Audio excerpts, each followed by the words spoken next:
성령에 감동되어 내 뒤에서 나는 나팔 소리 같은 큰 음성을 들으니. 아멘. 네, 오늘 요한이 주의 날에, 그러니까 이 요한 계시록의 말씀을 들은 것은 주의 날입니다. 주일이죠.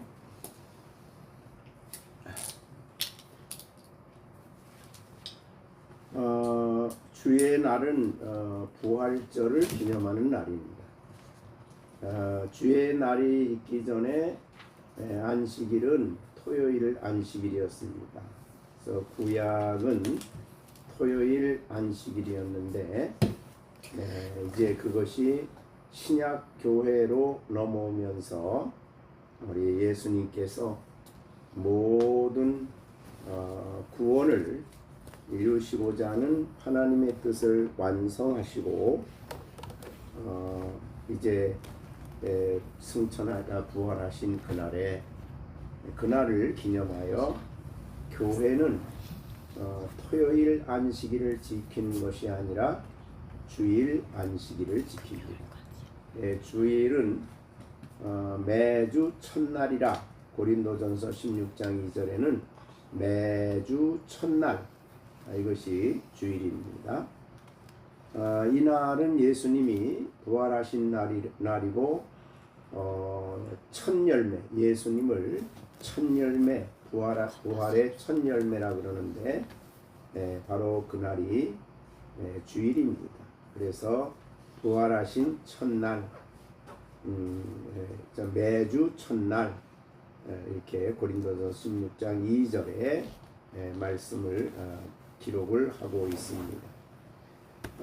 이 주일이 공식적으로 확정돼서 교회가 토요일 안식일을 지키지 않고 주일 부활하신 날을 주일 안식일로 지키는 이 법은 대개 4세기경입니다.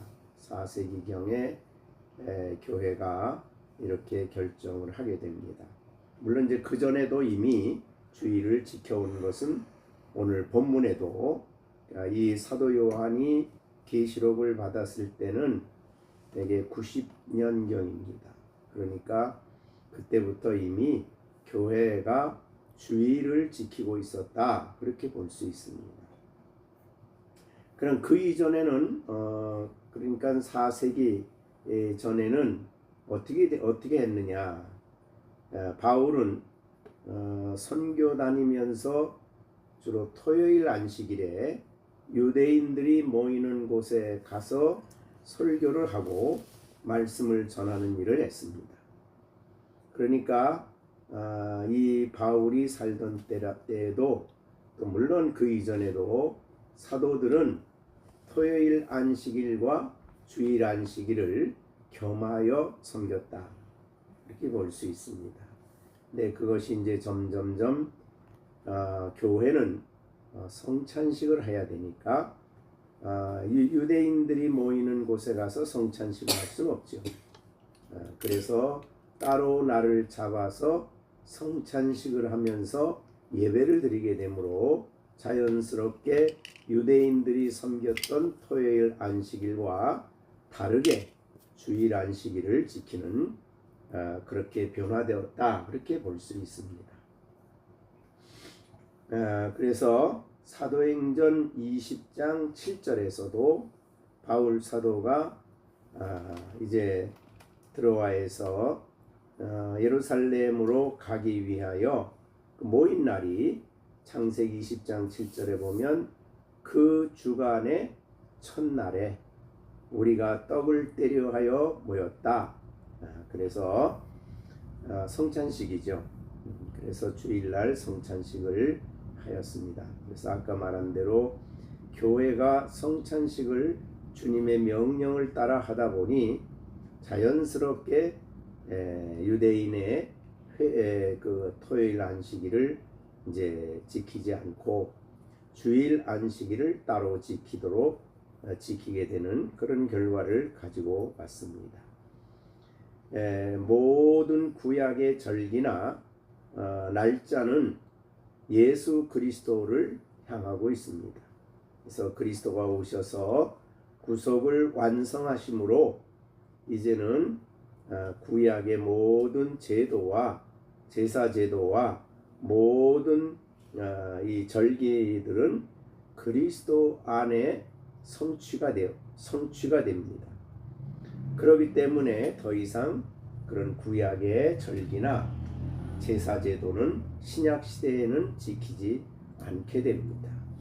그 중에 하나가 바로 이 안식일, 토요일 안식일도 그런 면에서 이제는 끝나고 주일 안식일을 지키는 교회가 지키게 되었습니다.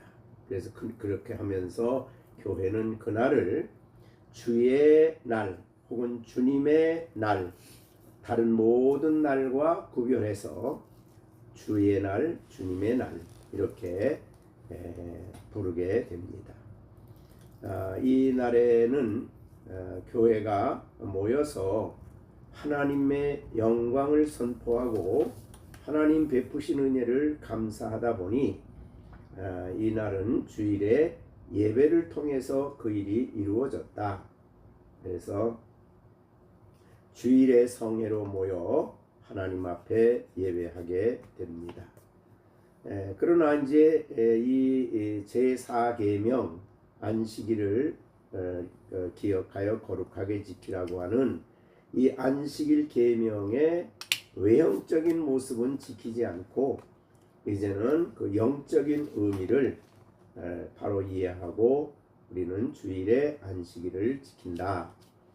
그러니 이 사도 요한도 비록 그가 먼 반모섬이라는 곳에 가서 이렇게 좀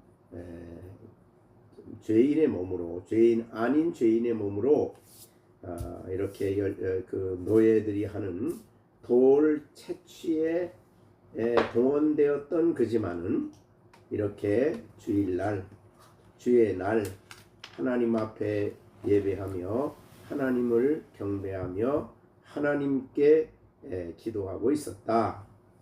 근데 어떻게 이 교인들이 있었을까 모르죠. 교인들이 있었는가는 모르는데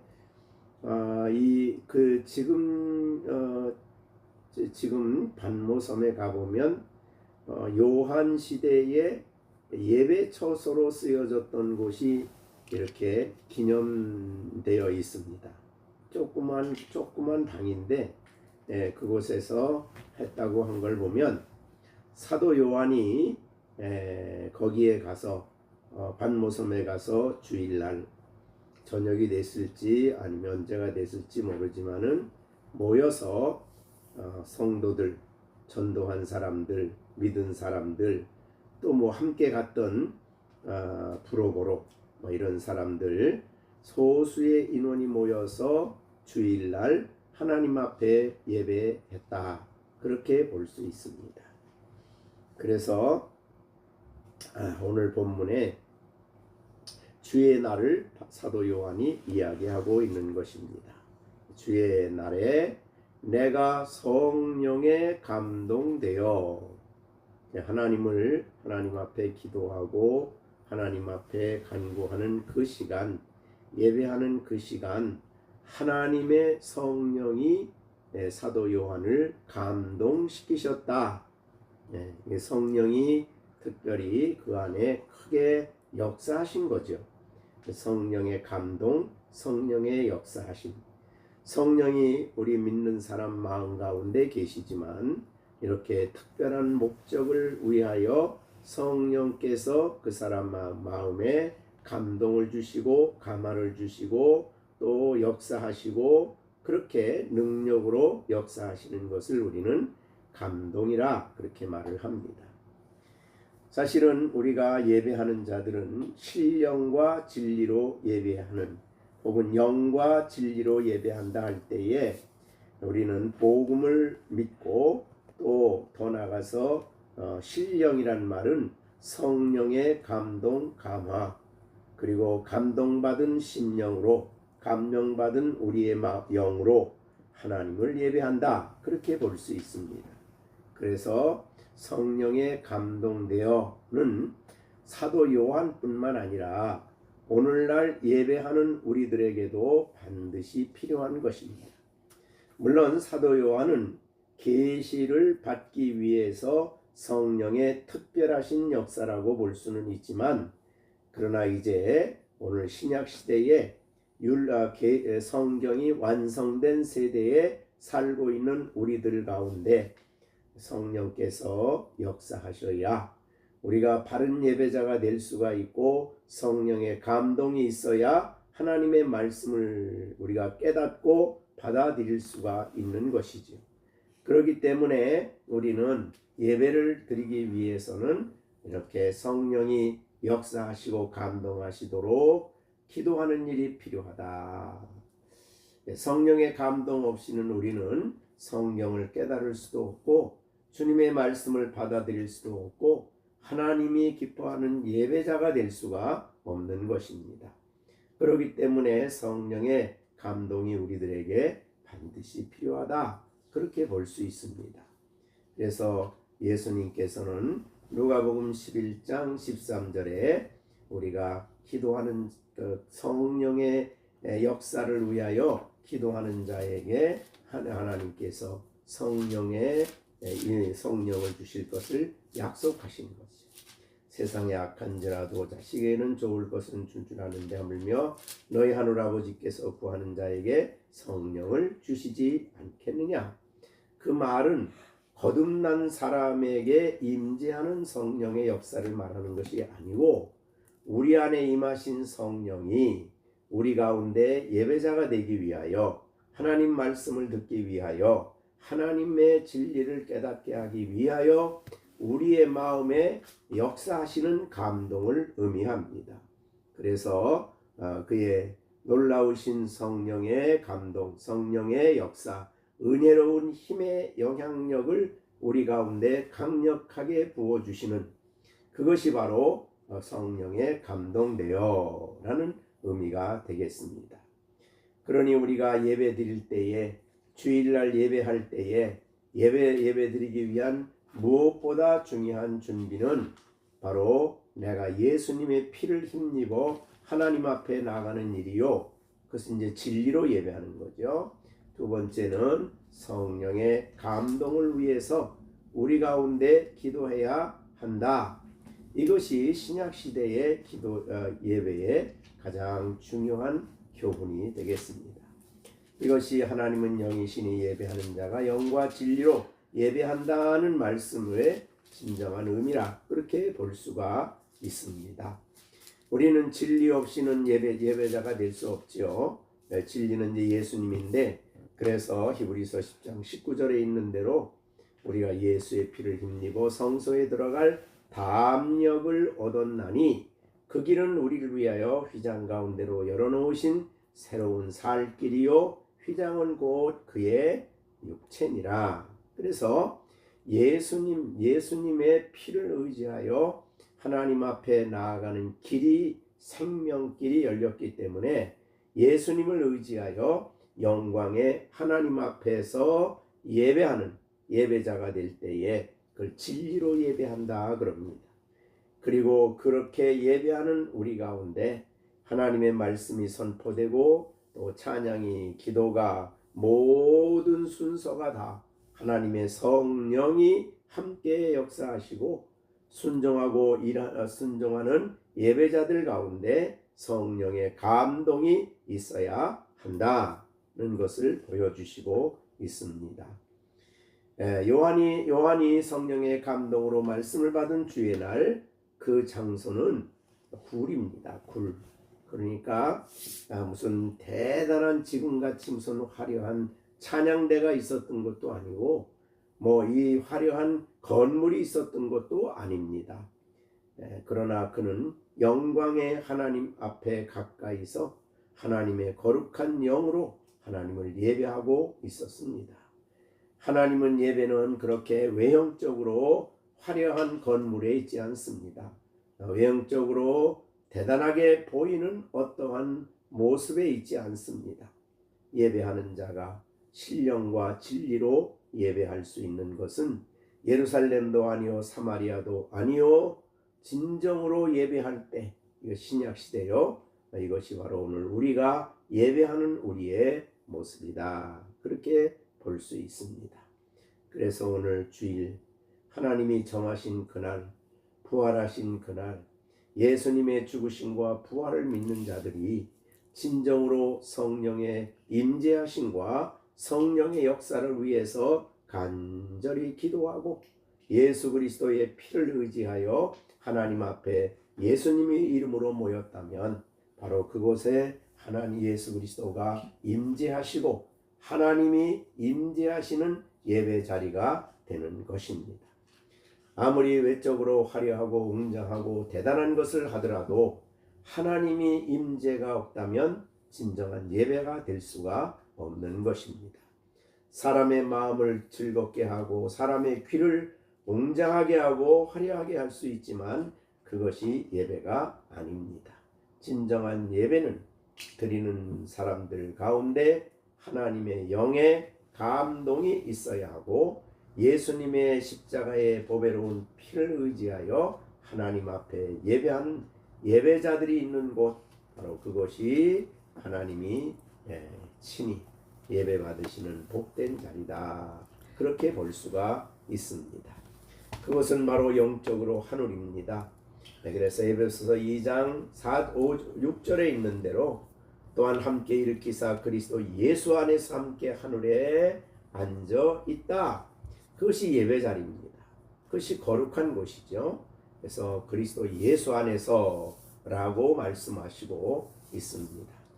이제 그렇게 그것이 하나님 앞에 비록 초라한 모습이지만 기도하고 하나님의 성령으로 하나님 앞에 예배하는 그 자리에 친히 하나님의 말씀이 임했습니다.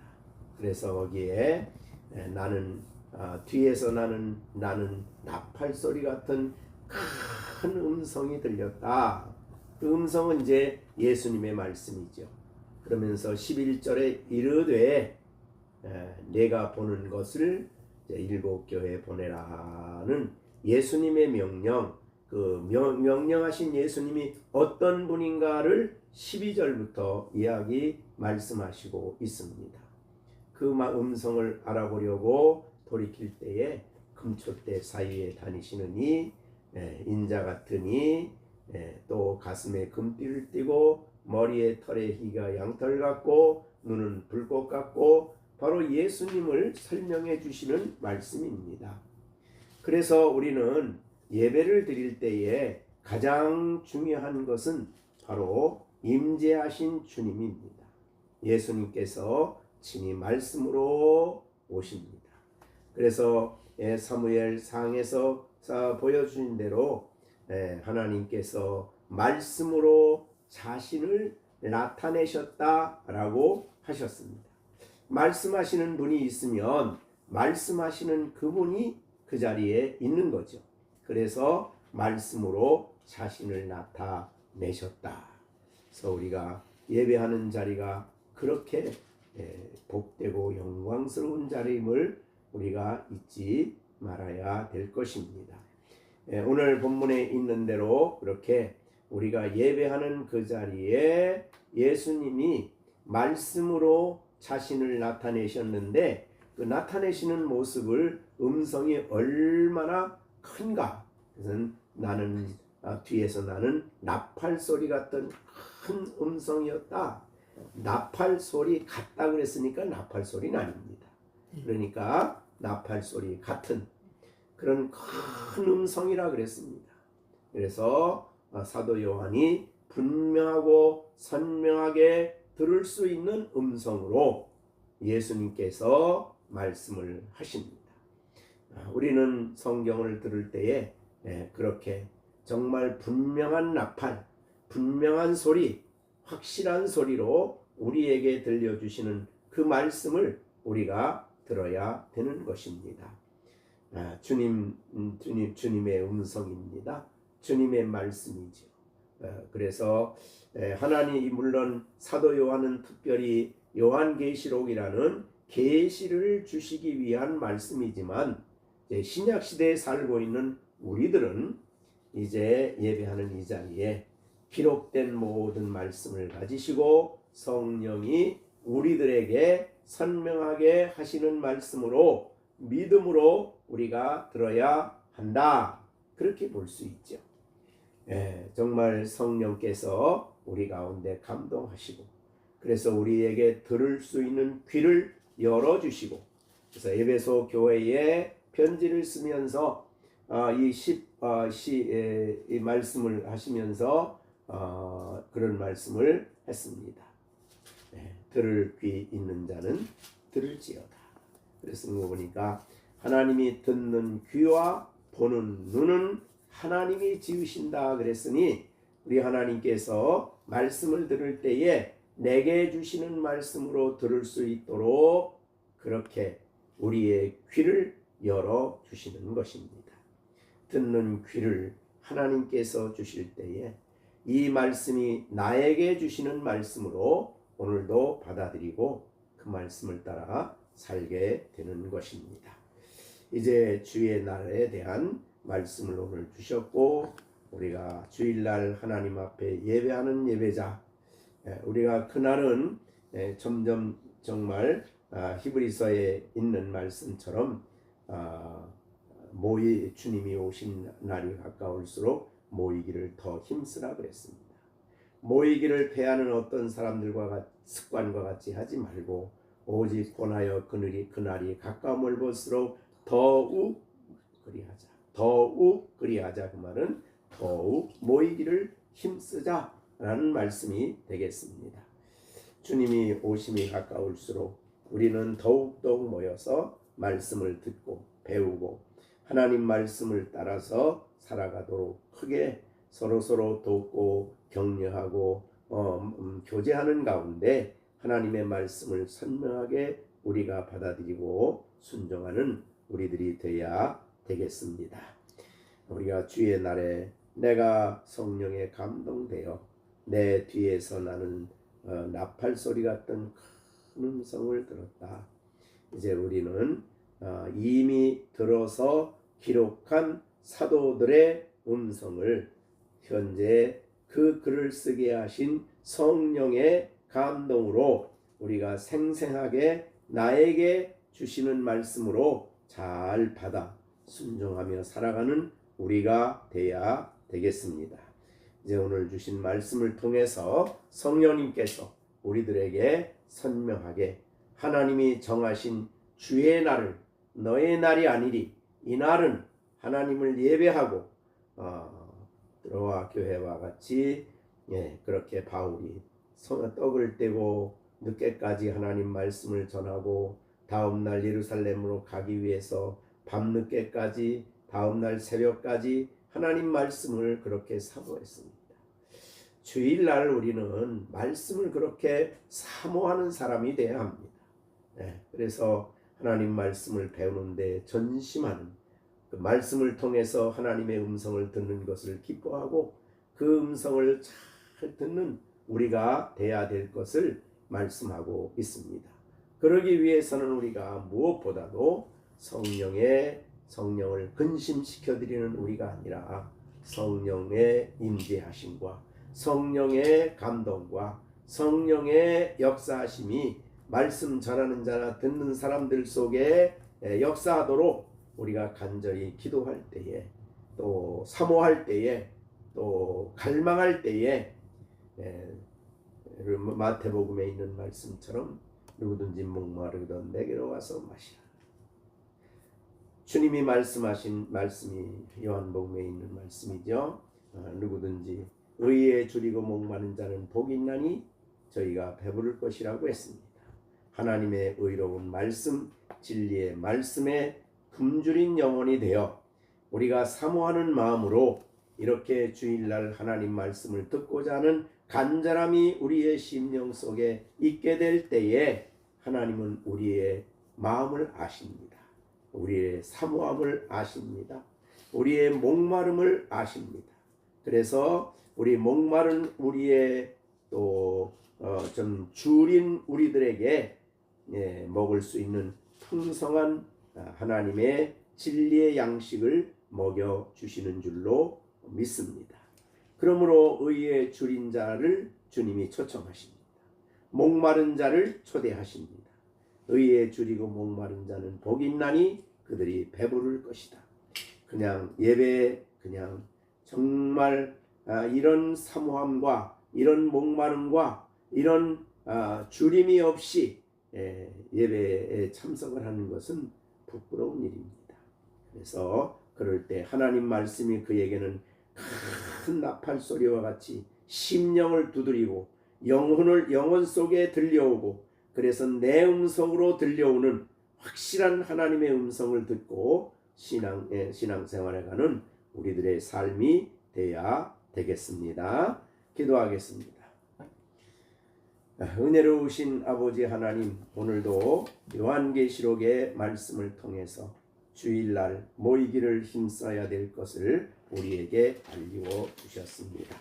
하나님, 예수 그리스도의 이름을 의지해서 예수님의 보배로운 피를 의지해서 영광의 하나님 앞에 모여 예배하는 우리들의 예배자들 될 수 있도록 하나님, 우리가 예배하는 일에 게으르지 않도록 하나님이 역사하여 주시고, 정말 사모하며 목마름을 가지고 의에 줄이고 목마른 자가 되어 주님 앞에 나아가는 우리들이 될 때에 하나님의 거룩한 성령께서 감동하여 우리의 듣는 귀를 열어주심으로 하나님의 음성이 생생하게 큰 나팔 소리와 같이 내 영혼 속에 들려와 내가 그 음성을 듣고 그 말씀을 받아들이고 순종하며 살아가는 우리들이 되게 하여 주시옵시고, 세상의 어떤 말보다도 소중한 영광의 하나님의 음성을 우리들이 소중하게 여기고 살아가는 우리들이 되게 하여 주시옵소서. 우리가 수요일날 이 자리에 모여 하나님의 음성을 듣습니다. 계시록을 잘 들을 수 있도록 우리의 귀를 성령께서 열어주시고 나의 말씀으로 받아들이는 귀한 이 계시록의 말씀이 되게 하여 주시옵시고,